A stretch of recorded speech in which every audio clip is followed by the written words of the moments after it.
Randomized block experiments. Really quick definition. A randomized block design is an experimental design where the experimental units are in groups called blocks. The treatments are randomly allocated to the experimental units inside each block.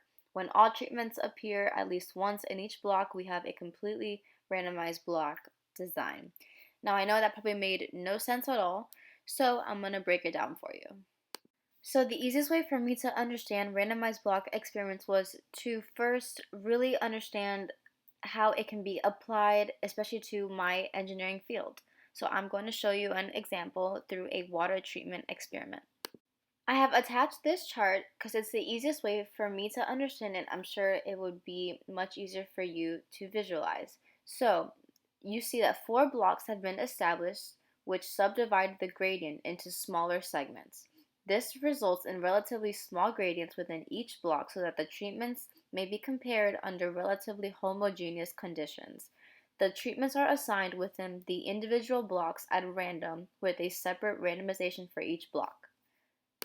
So right now you are looking at an experiment with four treatments, A, B, C, and D, and four blocks.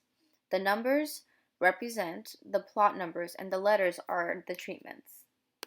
The great thing about randomized complete block experiments is that it's completely flexible and that you can have any number of treatments and blocks.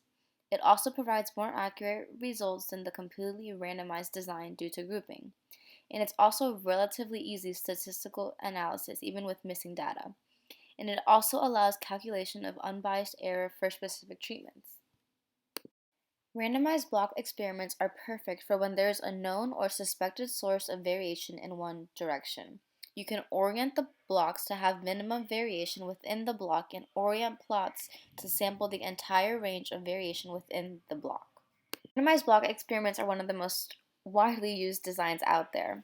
If it will control the variation in a particular experiment, there's really no need to use a more complex design. This makes it easy for any branch of engineering to use and apply.